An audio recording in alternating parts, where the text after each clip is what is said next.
wabarakatuh. Perkenalkan, nama saya Yosef Pujirohman dari kelas SI 401.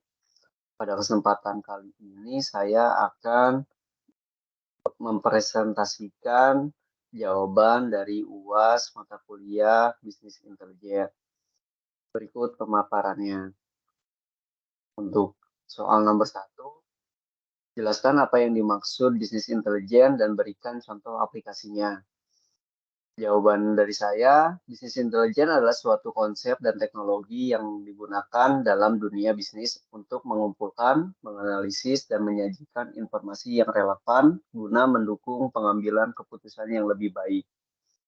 Bisnis intelijen membantu organisasi dalam mengubah data menjadi wawasan yang berarti, sehingga dapat digunakan untuk merumuskan strategi bisnis yang lebih efektif, meningkatkan kerja, dan mencapai tujuan perusahaan. Adapun contoh aplikasi dari bisnis intelijen adalah sebagai berikut. Dashboard bisnis dapat menampilkan grafis yang menyajikan informasi kunci secara ringkas dan mudah dipahami. Contoh penggunaan bisnis intelijen dalam bentuk dashboard adalah untuk menggambarkan performa penjualan bulanan, perkembangan pendapatan, atau bisnis kepuasan pelanggan dalam bentuk grafik atau diagram. Untuk contoh tools yang saya gunakan di sini adalah Power Business Intelligence sama Grafana. Untuk soal yang kedua, jelaskan langkah-langkah dalam menggunakan aplikasi Power Business Intelligence. Jawabannya, untuk langkah-langkah untuk menggunakan aplikasi Power Business Intelligence, pertama-tama kita harus memahami kebutuhan bisnis, seperti apa, tujuannya seperti yang ingin dicapai itu seperti apa, dan tentukan data dan wawasan apa yang ingin dianalisis atau dipresentasikan. Step berikutnya, mengumpulkan data dan persiapkan data. Selanjutnya, dikumpulkan data dari berbagai sumber yang relevan dengan kebutuhan bisnis. Data tersebut bisa berada dalam format Excel, database, atau platform lainnya.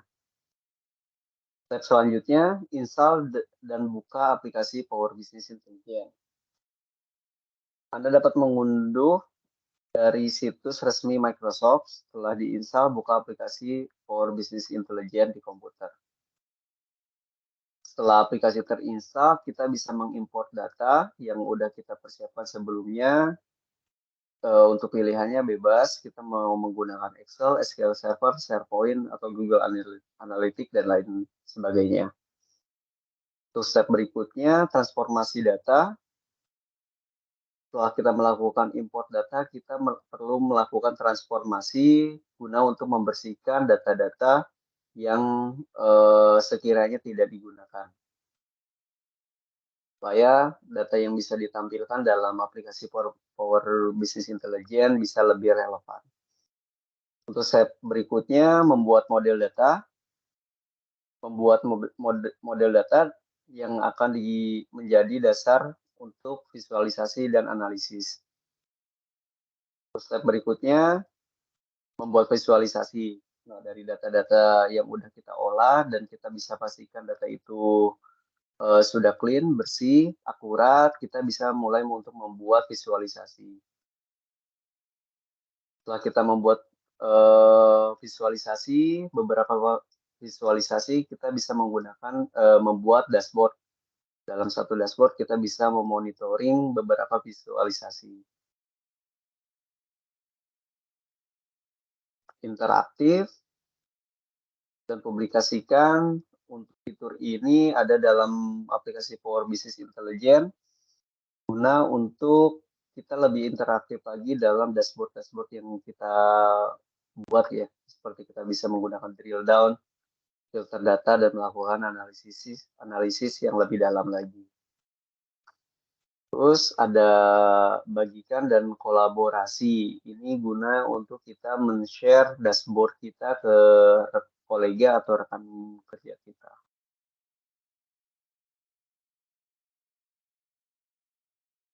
Untuk soal nomor 3, jelaskan perbedaan penggunaan Power Business Intelligence dan Tableau.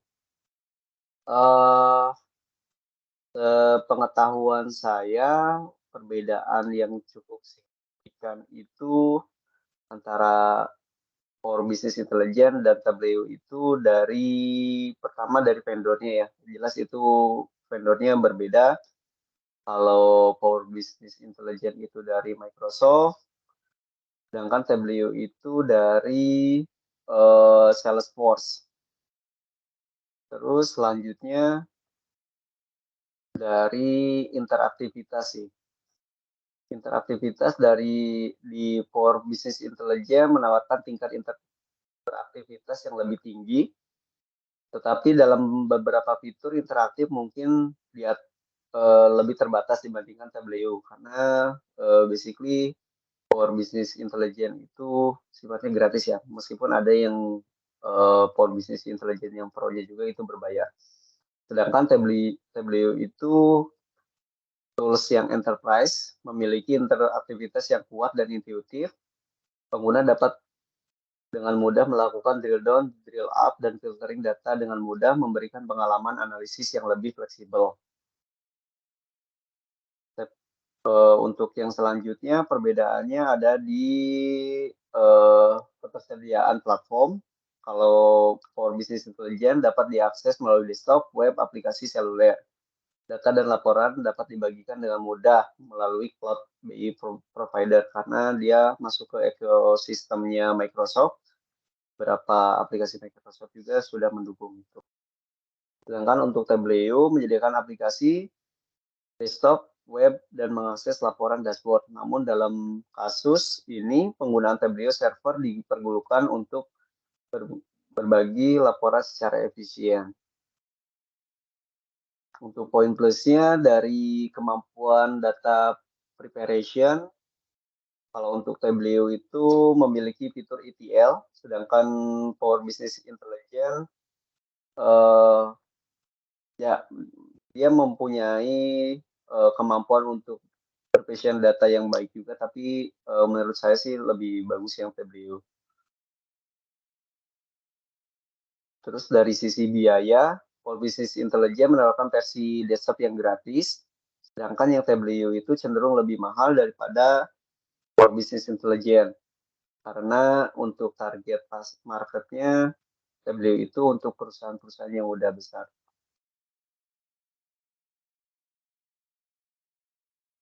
Untuk soal nomor 4, menurut Anda apakah bisnis intelijen penting dalam sebuah perusahaan dan apa urgensi tersedianya aplikasi BI, bisnis intelijen?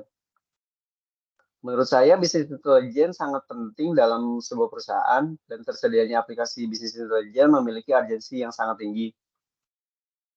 Berikut beberapa poin yang saya rangkum mengapa aplikasi bisnis intelijen diperlukan di perusahaan. Poin pertama, pengambilan keputusan yang lebih baik. Bisnis intelijen tools membantu organisasi mengubah data menjadi informasi yang relevan dan wawasan bisnis yang berarti. Yang kedua, analisis mendalam. BI, Business Intelligence Tools memungkinkan analisis lebih mendalam kinerja bisnis, tren, pasar, perilaku pelanggan, dan lebih banyak aspek yang penting lainnya. Poin ketiga, efisiensi operasional. Dengan aplikasi bisnis intelijen, perusahaan dapat memantau dan mengelola operasi lebih efisien dengan informasi yang real-time dan akurat.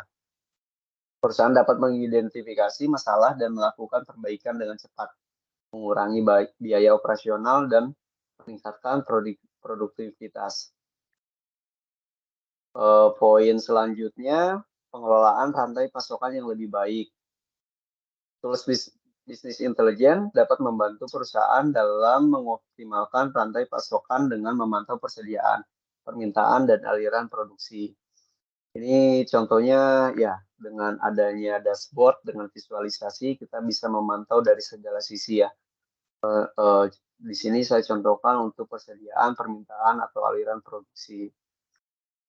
Poin selanjutnya, keunggulan kompetitif.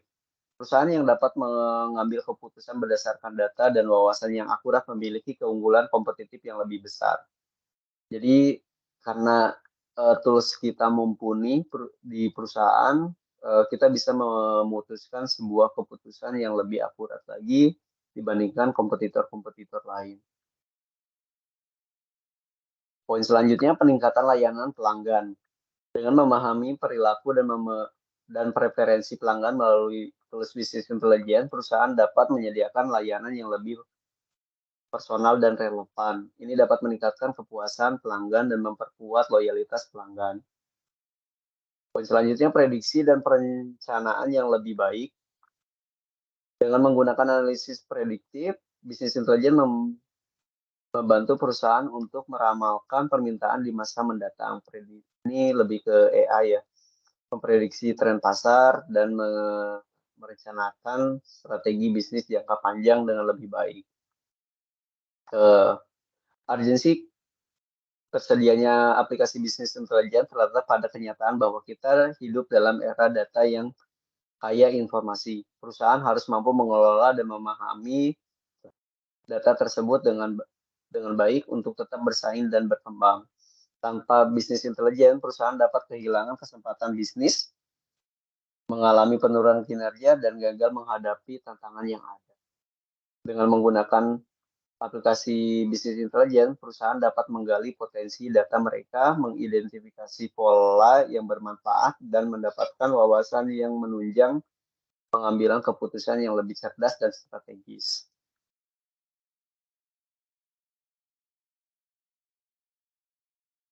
Poin selanjutnya, jelaskan langkah-langkah dalam menggunakan Tableau.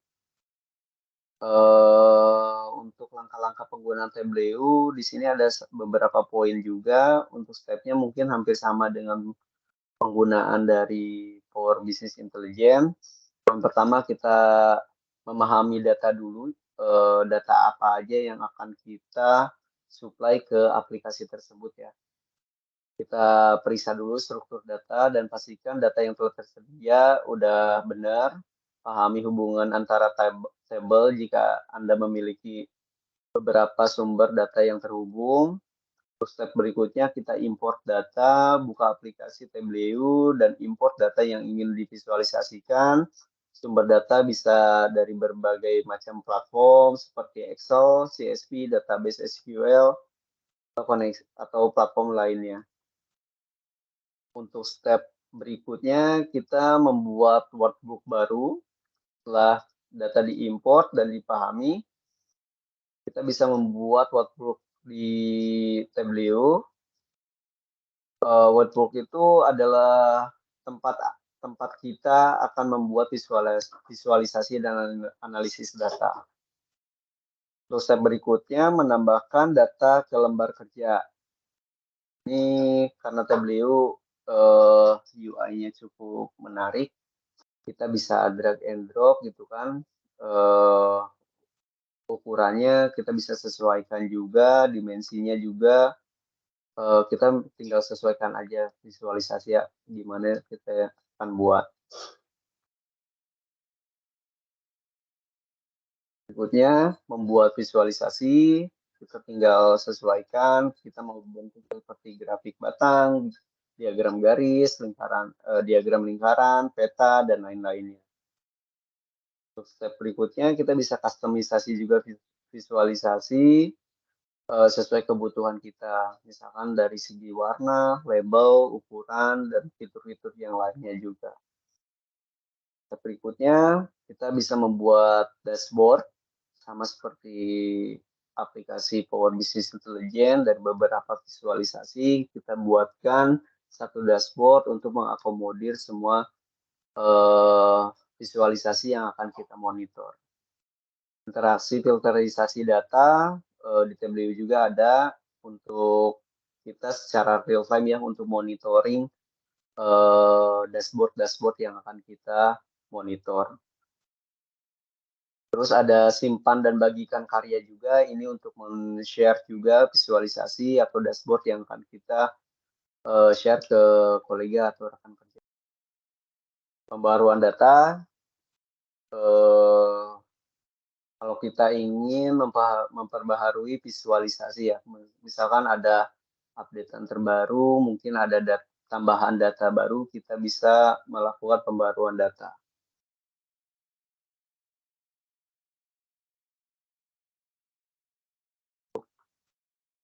Oke, untuk 5 soal sudah saya presentasikan, kurang lebihnya saya mohon maaf.